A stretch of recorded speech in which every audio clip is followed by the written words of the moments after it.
ada 3 prinsip yang terkenal sekali di tengah masyarakat Jawa, yaitu ojo dumeh, eling, dan yang ketiga waspodo.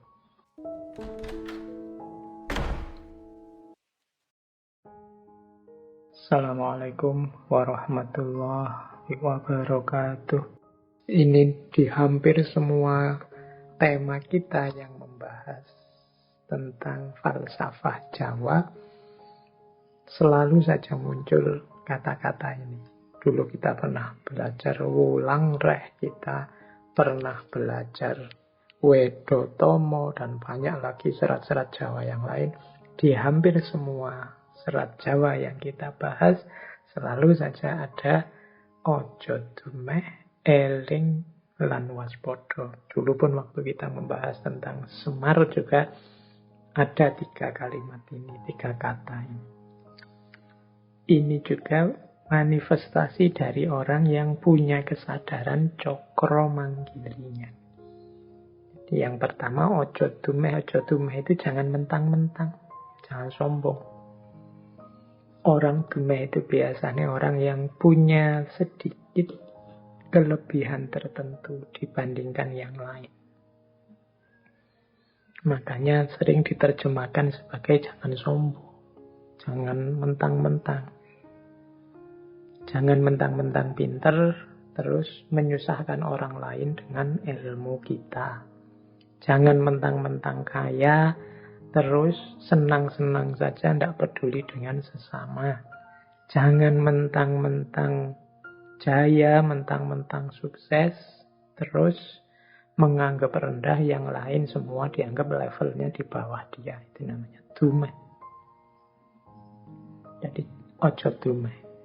Jangan mentang-mentang ganteng, terus sakarepe dhewe gonta-ganti pacar, itu juga ojo dumeh. Jangan mentang-mentang followernya banyak, jangan mentang-mentang apalah, banyak mentang-mentang itu biasanya ada kelebihan sedikit. Jangan mentang-mentang lah. Mengapa hidup ini berputar? Engkau yang kaya, seberapa banyak kekayaanmu kalau Allah mau, detik ini juga besok bisa habis. Kurang apa sebelumnya kaya Nabi Ayub, tapi kemudian hartanya habis, bahkan sakit-sakitan, kehilangan segalanya. Ojo dumeh. Engkau yang jabat, engkau yang jaya sukses, engkau yang pinter. Banyak orang pinter yang keblinger. Maka ojo dumeh. Apalagi engkau yang ganteng, ojo dumeh. Engkau yang cantik, ojo dumeh. Seberapa lama bertahan kecantikan, kegantenganmu, kekayaanmu, jabatanmu, ojo dumeh. Hidup ini berputar. Yang kedua, eling. Eling ini berarti ingat. Eling lan waspodo itu biasanya disebut bareng satu paket. Eling itu kesadaran vertikal. Selalu ingat, selalu sadar ada Tuhan, ada Allah yang mengamati kita. Maka jangan lupa diri. Dan yang ketiga waspodo. Waspodo itu kesadaran horizontal. Jadi hati-hati. Hidup ini berputar. Hati-hati, hidup ini tidak selalu seperti yang kita inginkan. Yang di sekelilingmu itu orang lain, alam semesta, bisa mendukungmu, bisa juga jadi bahaya buatmu, bisa membuatmu gembira, bisa juga menyusahkanmu. Yang penting waspada, jangan lupa diri. Nah, ini aspek horizontalnya waspada, aspek vertikalnya eling. Eling itu berdimensi ketuhanan, berarti jangan lupa Allah selalu mengawasi kita. Waspada berdimensi alam kemanusiaan. Kita harus hati-hati, jangan sembrono hidup di muka bumi ini. Kesadaran eling, kesadaran waspodo, ini menunjukkan juga kesadaran kita bahwa hidup ini cokro manggilingan. Senantiasa berputar. Orang yang tidak eling, tidak waspada, apalagi dumeh, dia tidak sadar bahwa hidup ini berputar, maka jangan kaget kalau tiba-tiba jatuh, kalau tiba-tiba rodanya balik, yang dari atas sekarang sampai bawah, sakitnya akan luar biasa, hancurnya akan luar biasa, karena kita tidak sadar, tidak siap.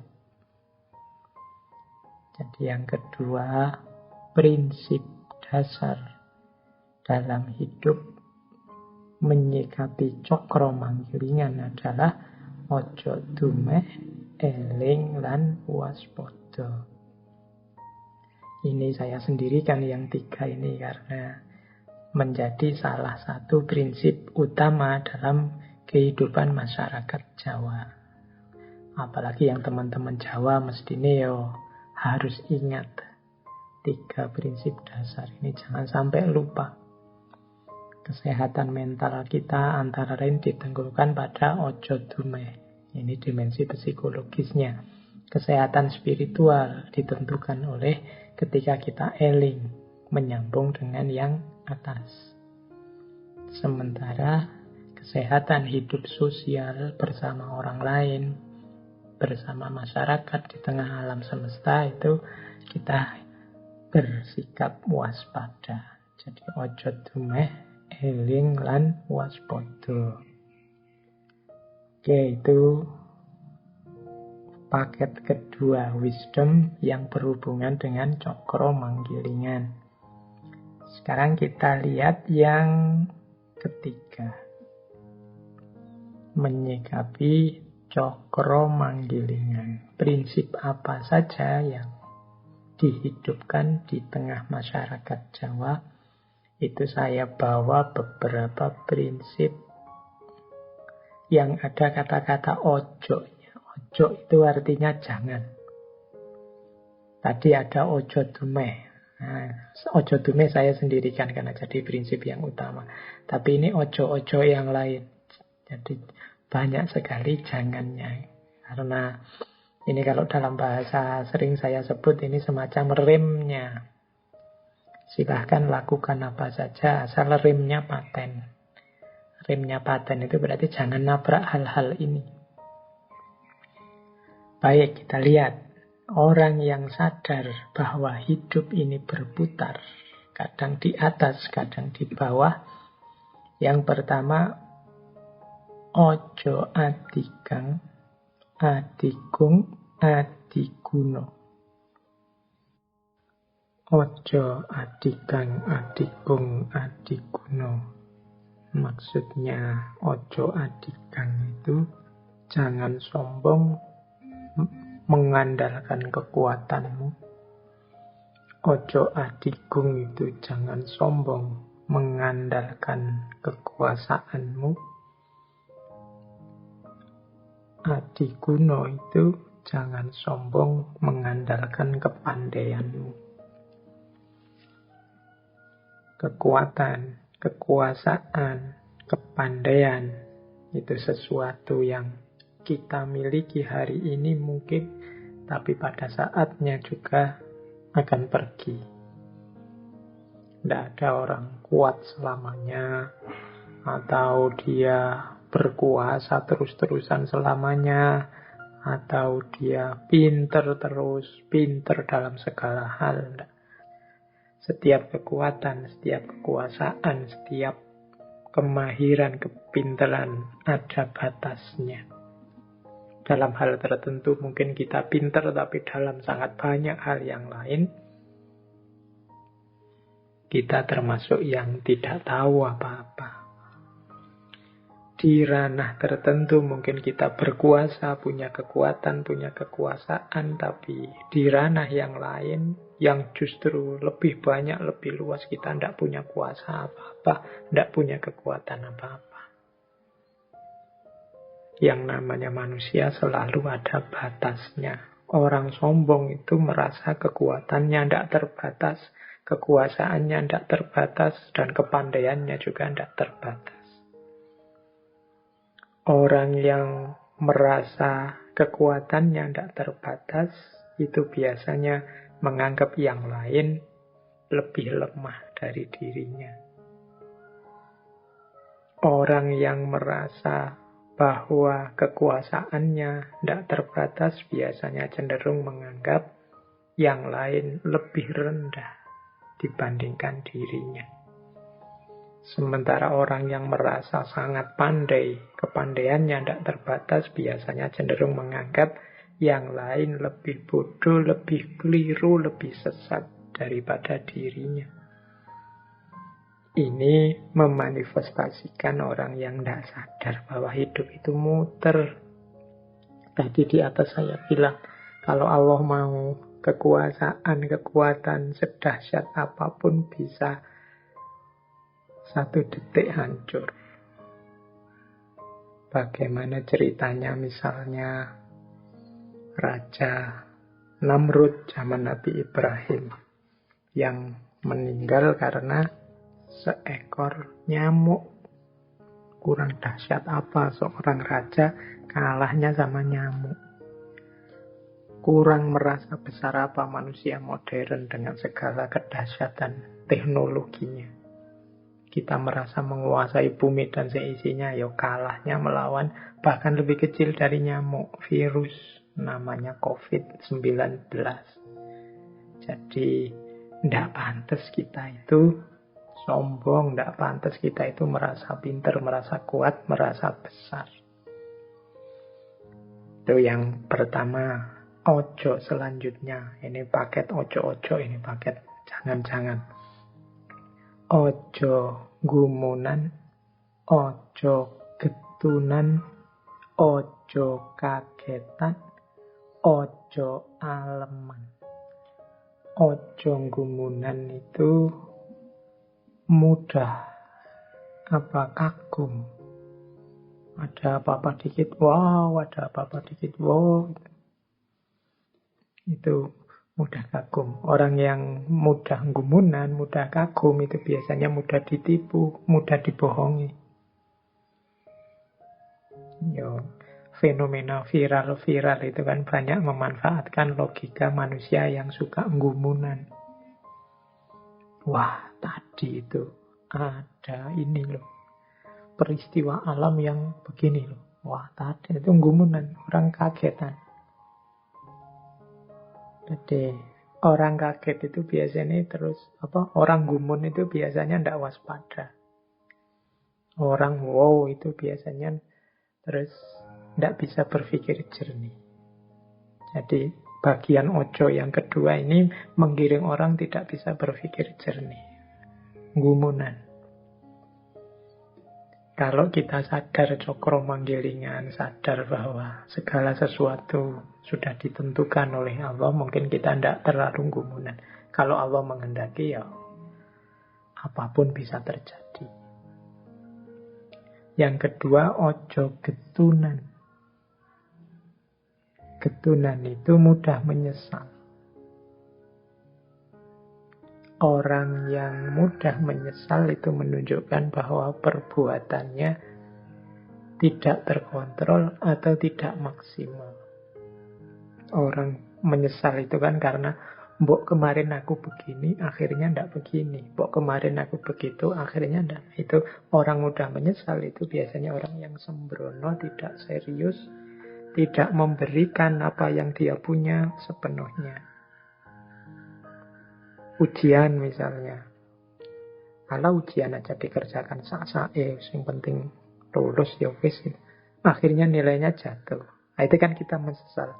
Mbok coba kemarin saya ngerjainnya sungguh-sungguh, mestinya nilaiku lebih bagus lagi. Getun, ya salahnya sendiri kemarin tidak serius. Jadi getun, tidak memberikan yang 100%, tidak berupaya sepenuhnya. Ini menyebabkan orang getunan. Jadi cirinya orang getun itu menyesali masa lalu. Mengapa masa lalu disesali? Karena dia tidak serius. Maka ojo getunan. Berarti apa? Berikan sepenuhnya apa yang engkau mampu. Kemudian ojo kagetan. Ojo kagetan ini jangan mudah kaget. Biasa saja. Di dunia ini apa sih yang tidak mungkin? Kalau sering-sering kaget, jadinya kita tidak waspada. Mudah ditipu orang, mudah ditrik orang. Tiba-tiba ada WA, selamat, Bapak memenangkan undian sebesar 750 juta. Oh, itu kaget, waduh, jangan-jangan aku menang beneran ini. Jangan-jangan, enggak lah, biasa saja. Sekarang banyak yang kayak gitu, nipu-nipu. Jadi, memanfaatkan situasi psikologis kita yang mudah kaget. Kalau tiba-tiba ada kabar apa itu terus kita kaget. Ketika kita kaget, kita tidak waspada. Ada ya hari ini banyak itu yang lewat medsos itu tiba-tiba juara satu atau kadang ngeri itu anak bapak kecelakaan itu harus kita kaget. Ketika kita kaget kehilangan kewaspadaan, tidak bisa waspada. Maka jangan kagetan, terus berpikir yang jernih, yang waspada. Yang keempat, ojo aleman. Ojo aleman itu jangan manja. Atau kadang juga diterjemahkan jangan senangnya dipuji saja. Orang aleman itu orang yang selalu minta dilayani. Jadi harusnya dia bisa memenuhi sendiri, dia nunggu dipenuhi orang lain. Itu kan bukan tugas saya. Meskipun sebenarnya kalau dia tandangi ya beres, tapi aleman. Jatahku kan cuma ini. Itu kan tugasnya dia misalnya. Jadi tidak ringan tangan. Dan dia inginnya dilayani terus. Itu aleman. Jangan aleman. Orang aleman itu berarti dia tergantung pada orang lain. Tidak mandiri. Meskipun tadi diartikan suka dipuji, orang suka dipuji juga berarti hidupnya tergantung pada orang lain. Tidak mandiri versi dirinya. Nah, jadi yang kedua, ojo kagetan, ojo gumunan, ojo getunan, ojo aleman. Ojo gumunan, jangan mudah kagum. Ojo getunan, jangan mudah menyesal. Ojo kagetan, jangan mudah kaget. Ojo aleman, jangan manja. Terus, paket ojo selanjutnya. Ojo ketungkul marang kalungguhan, kadonyan lan kamareman. Jangan ditaklukkan oleh kedudukan, keduniaan, harta benda, dan kemareman, kesenangan. Jadi hidup kita tolong jangan diperbudak oleh posisi atau jabatan atau kedudukan. Jangan diperbudak oleh harta. Jangan diperbudak oleh kesenangan saja. Diperbudak itu berarti kalungguhan, kadonyan, kamareman itu yang menyetir kita. Bukan kita yang menguasai kedudukan, harta, dan kesenangan.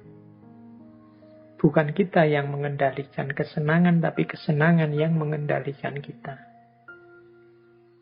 Dikendalikan oleh kesenangan itu ya berarti hidup kita itu yang kita tuju seneng terus. Kita tidak bisa ngerem kesenangan. Kalau sudah seneng itu terus yang dicari, dikejar sampai lupa segalanya. Itu berarti kita disetir oleh kesenangan. Kalau sudah begitu ya berarti kita tidak sadar cokro manggilingan. Hati-hati, hidup itu berputar. Kadang orang mencari kesenangan saja, jatuhnya malah kesusahan yang tidak ada akhirnya. Kadang orang mencari kedudukan, jabatan, lupa segalanya, hanya mikir jabatan saja, akhirnya jatuhnya malah kehinaan. Banyak orang mengejar harta, menghalalkan segala cara, akhirnya malah jatuh miskin. Maka ojo ketungkul marang kalungguhan, kadonyan lan kamareman. Ini diingat-ingat prinsip ini ya teman-teman, apalagi yang ini menjelang era-era mau berjuang, mungkin Sudah lulus kuliah, mau bekerja, mau menikah, membangun rumah tangga, dan seterusnya. Ojo ketungkul marang kalungguhan, kadonyan lan kamareman. Saya lanjutkan, ini waktunya tambah lama, tambah menipis. Ojo keminter, mundak keblinger, ojo cidro, mundak ciloko. Keminter atau kuminter itu maksudnya kalau di bahasa Indonesia kan sekarang mungkin sok pintar. Sok pintar itu sebenarnya ndak pintar, tapi gayanya kayak orang pintar. Nah itu namanya keminter. Ndak menguasai ilmunya, ndak ngerti teorinya, tapi gayanya kayak orang yang sudah ahli. Nah itu namanya keminter. Hati-hati, ojo keminter. Mundak keblinger. Nanti engkau akan sesat terus. Jadi keblinger itu ya terbelokkan. Terbelokkan itu ya tersesat. Jangan keminter deh. Kalau ndak ngerti bilang aja ndak ngerti. Kalau belum mendalam jangan kesusu mengajar. Ojo keminter. Jangan kesusu ngeser-ngeser hal yang kamu ndak paham benar. Segala isi dan konsekuensinya. Hari ini kan kadang-kadang kita ndak sadar jadi orang keminter. Wong yo fikih ndak ngerti, kita memfatwai orang lain. Ini ndak boleh, ini haram, ini makruh, ini bid'ah dan lain sebagainya. Nah ini kan memfatwai orang lain, memvonis orang lain dengan fatwa agama. Wong kita ini bukan ahli fikih. Biarlah yang ahlinya saja yang menilai. Kalau kita bukan hakim kan jangan menghakimi orang lain. Ojo keminter, nanti keblinger. Keblinger itu sesat. Maunya orang lain jadi lebih baik, malah dirinya sendiri sesat. Kalau dirinya sendiri sesat, ya yang disampaikan nanti menyesatkan orang lain. Engkau keblinger nanti. Jangan keminter. Pinter itu bagus, tapi jangan keminter. Sok pintar. Kemudian, ojo cidro, mundak ciloko. Cidro itu bisa diartikan curang, bisa diartikan berkhianat, bisa diartikan jahat. Jangan melakukan yang jelek, yang khianat, yang jahat. Nanti engkau celaka sendiri. Apa yang engkau tabur, itulah yang engkau panen. Kalau engkau menaburkan yang jelek-jelek, panenmu juga pasti jelek-jelek.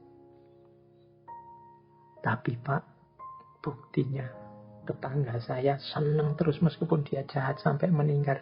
Jangan lupa, hidup ini tidak hanya alam purwo, alam madya, tapi juga ada alam wusono. Di sanalah yang sejati akan kelihatan. Ojo cidro mundak ciloko.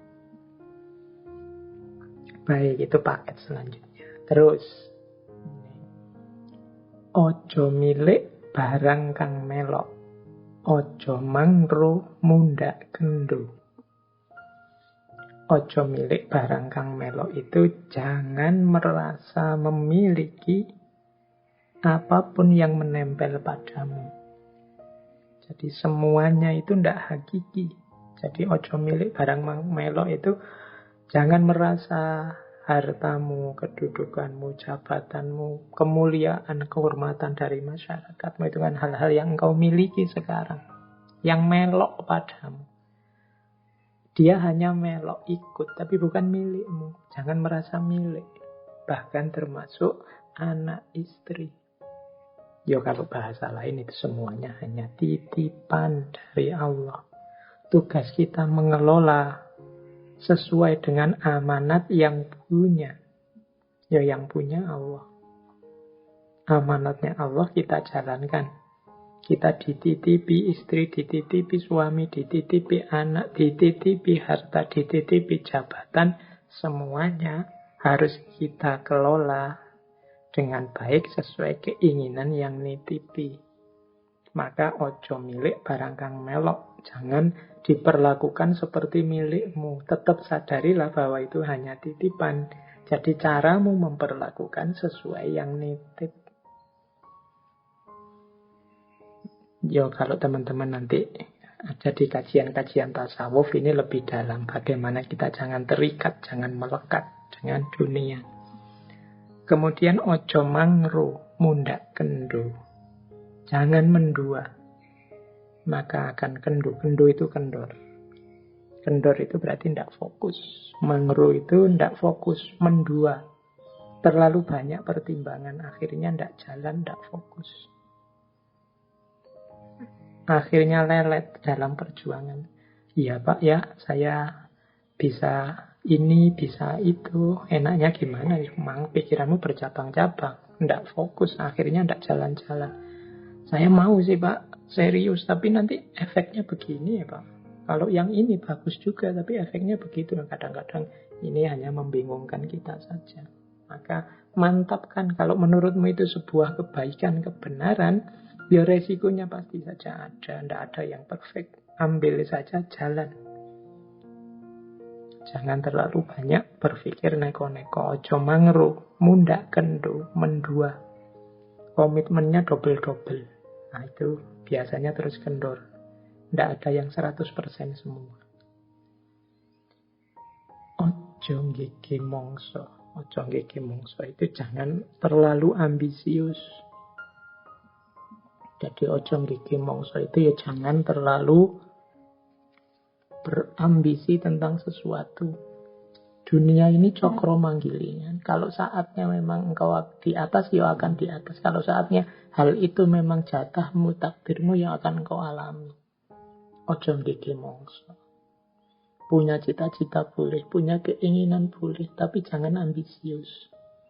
Jangan mewajibkan sesuatu yang di luar kekuasaan. Pokoknya saya tahun ini harus sudah naik haji. Ya iso, sekarang yang sudah terdaftar saja bisa mundur karena virus corona. Ojo nggege mongso. Saya harus jadi yang nomor 1 di dunia sekarang ini Pak. Ojo nggege mongso lah. Yang biasa-biasa saja. Jangan terlalu diperbudak oleh ambisi-ambisi duniawi.